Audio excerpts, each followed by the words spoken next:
Bonjour les sexy curieux et curieuses, bienvenue sur la chaîne Les Clés du plaisir. Si vous n'êtes pas déjà abonné, abonnez-vous dès maintenant pour recevoir d'autres nouvelles du monde du sexe, car aujourd'hui c'est un petit vidéo spécial sur une nouvelle dont j'ai eu vent très récemment. Une très bonne nouvelle en fait, surtout si on pense si vous êtes résident du Canada en plus. On parle de la levée des interdictions de donner du sang qui visent les hommes gays et bisexuels en ce moment. Le premier ministre Justin Trudeau l'avait promis en 2015, puis avec sa réélection, bien en fait, les recommandations qu'il promettait de faire à ce sujet-là vont vraiment prendre racine dès les prochaines semaines. La Société canadienne du sang se prépare aussi à demander, dans le fond, à Santé Canada de retirer les interdictions, puis aussi de retirer tous les éléments, toutes les questions qui avaient attrait au genre ou à l'orientation sexuelle dans les questionnaires des donneurs. Pourquoi ils veulent faire ça? C'est que, dans le fond, on se rend compte que l'orientation sexuelle et le genre n'ont en fait absolument rien à voir avec les risques de transmission. Puis que ce sont des informations qui ne peuvent pas vraiment aider à déterminer si un don de sang est plus à risque ou moins à risque de contenir, par exemple, des virus comme le VIH, l'hépatite ou d'autres ITSS. Le bénéfice de faire ça avec le questionnaire, ben, c'est bien évidemment l'inclusion de tous les types de genres, de tous les types d'orientation dans les dons de sang, donc d'ouvrir les pannes un peu pour réussir à avoir plus de personnes qui vont faire des dons de sang sans qu'ils se sentent nécessairement genrés ou ostracisés par les questions qui leur sont posées. Donc, ce qui va se passer, c'est qu'en fait, ils vont commencer à se concentrer plutôt sur les pratiques sexuelles et l'historique sexuel des personnes qui vont vouloir donner du sang. Ces nouvelles questions-là vont en fait servir à identifier plutôt le niveau de risque du donneur selon le nombre de partenaires sexuels ou les comportements plus à risque et non l'orientation sexuelle qui a dans le fond pas grand-chose à voir. Ce que ça fait, c'est que pourquoi on veut choisir les comportements sexuels, c'est que ça nous permet d'identifier vraiment de manière plus fiable et plus précise les personnes qui sont vraiment à risque d'être porteuses d'une ITSS, donc d'une infection transmissible sexuellement ou par le sang, dans ce cas-ci plutôt par le sang évidemment. Mais avant, on mettait un peu dans le même panier tous les hommes qui voulaient donner du sang et qui avaient eu une relation sexuelle avec un homme au cours des 3 derniers mois. En fait, c'est encore comme ça, comme la loi n'est pas encore passée, mais dans le fond, ça mettait tout le monde dans le même panier. Mais pourtant, pour les femmes, le questionnaire était différent, puis elles se faisaient plutôt demander si elles avaient eu une relation sexuelle au cours des 3 derniers mois avec un homme qui, lui, aurait eu des relations sexuelles avec un autre homme dans les 12 derniers mois. Donc, vous voyez un peu comment ça devient un petit peu mélangeant, compliqué, puis en fait, pas vraiment représentatif de ce qu'un comportement sexuel à risque pourrait être en termes de donner du sang, bien évidemment. Il y a quand même un historique derrière ça qui voyage vers le positivisme, dans le sens où, en 1992, le Canada avait vraiment adopté pour une interdiction à vie pour tous les hommes gays de donner du sang.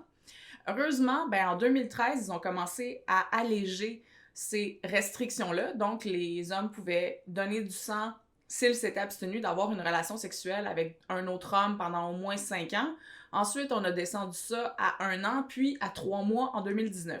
Donc, il y a déjà un bout du cheminement qui est fait. Ce ne sont pas dans tous les pays, en fait, qui posent ce genre de questions-là, justement, qui a trait à l'orientation sexuelle ou au genre. Il y a plein de pays qui ne posent pas ça. Puis, la Société, justement, canadienne du sang va appuyer sa demande pour retirer ce genre de questions-là sur ces pays-là dans lesquels, dans le fond, les preuves scientifiques démontrent très évidemment que la transmission du VIH n'est pas nécessairement reliée à des communautés en particulier. En fait, les questions qu'on veut plutôt poser, qui ont vraiment attrait à un comportement qui pourrait être défini comme à risque, c'est plutôt ayant trait aux relations anales. Donc, c'est les relations anales qui représentent le risque le plus élevé parmi tous les types de pénétration que vous pouvez avoir pour le risque de transmission des ITSS. Donc, les relations anales ont un risque plus élevé que les relations vaginales, puis les relations vaginales représentent un risque plus élevé que les relations orales. Donc, c'est pour ça qu'on veut en fait plutôt en apprendre sur le type de pratique que les gens font que plutôt avec le type de personnes avec qui ils ont des relations sexuelles. C'est pas vraiment important ici. D'autres questions qui sont aussi plus pertinentes, ça serait plutôt combien avez-vous eu de partenaires sexuels ou si vous avez eu des relations anales justement avec ces partenaires-là. Tu sais, si on y pense un peu, un homme gay ou bisexuel qui ont eu le même partenaire depuis plus que 3 mois, depuis plusieurs années, devraient pouvoir donner du sang, logiquement. Ils sont dans la même catégorie que les relations stables des personnes hétéronormatives. Donc, c'est pas vraiment une importance de dire parce que la personne fait partie de la communauté gay ou LGBTQ qui sont forcément plus à risque. C'est vraiment est-ce que les gens pratiquent les relations anales. Dans la communauté gay, ce ne sont pas non plus tous les couples qui pratiquent les relations anales. Il y a beaucoup de gens qui ne pratiquent pas l'anal non plus dans la communauté gay. Donc, il faut se défaire un peu de ce préjugé-là que ces deux choses-là vont forcément ensemble, puis que tout le monde est dans le même bateau avec les mêmes pratiques, les mêmes préférences, malgré leur orientation. Puis, c'est un peu là qu'il y a eu un double standard, parce que si un homme gay qui a eu des relations sexuelles avec un seul homme au cours des 3 derniers mois, ben il peut pas donner de sang. Mais si un homme hétérosexuel a eu des relations avec peu importe le nombre de partenaires qu'il veut, il peut donner du sang quand même. Même s'il a fait des relations anales, même s'il a eu 25 partenaires, ça fait qu'il y a quand même vraiment un double standard à ce niveau-là.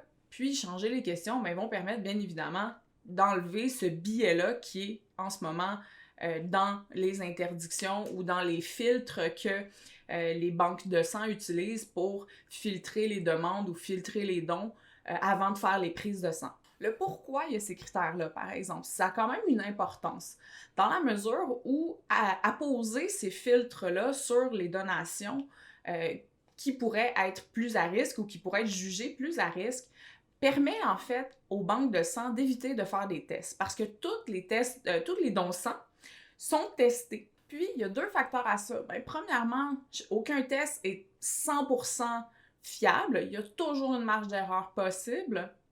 Puis aussi, faire ces tests-là, c'est coûteux. Donc, si les banques de sang peuvent trier un peu sur le volet les applications qui sont jugées plus à risque, eh bien, ça leur permet d'éviter ces coûts-là. Parce que si on sait, les banques de sang sont en fait des organismes à but non lucratif. Ils fonctionnent que sur les dons, que sur les financements, que sur la charité. Donc, ce n'est pas nécessairement facile pour eux d'engager des coûts supplémentaires pour tester tous les donneurs qui voudraient donner versus enlever dès le début les gens qui sont considérés comme étant plus à risque.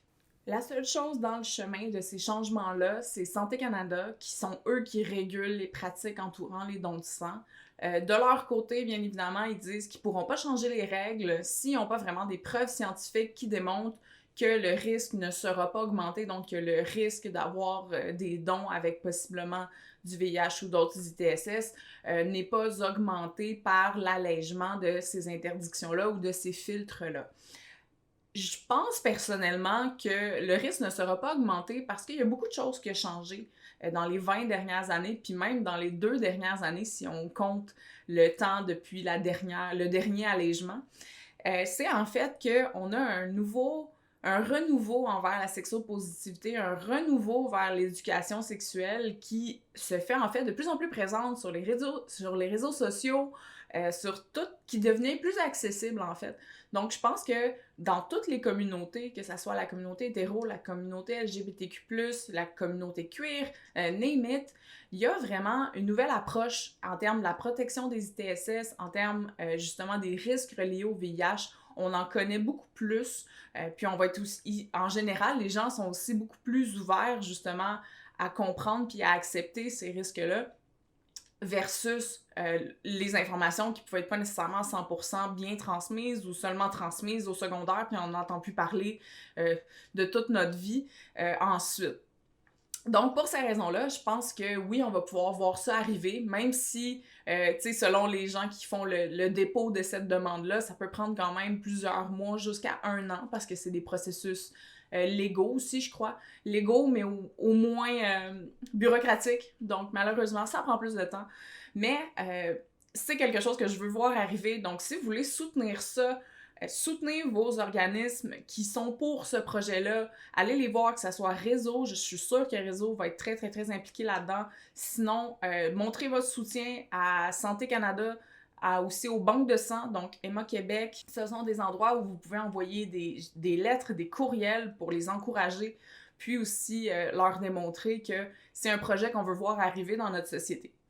Donc, si vous avez appris un petit quelque chose aujourd'hui, partagez cette vidéo-là, passez la bonne nouvelle aux autres sur les réseaux sociaux, que ça soit Facebook ou YouTube.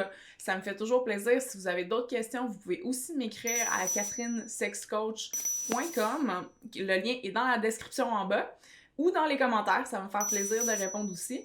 Puis, dites-moi voir, est-ce que vous avez déjà été rejeté au filtre pour les dons de sang? Est-ce que vous donnez du sang? Ou savoir si on a besoin de faire encore plus de sensibilisation là-dessus, parce que c'est super important. Comme je vous dis, ces banques de sang-là fonctionnent que sur les dons. Donc, il faut donner pour qu'on puisse sauver des vies. Fait que prenez soin de vous, mes sexy curieux et curieuses, puis je vous dis à bientôt!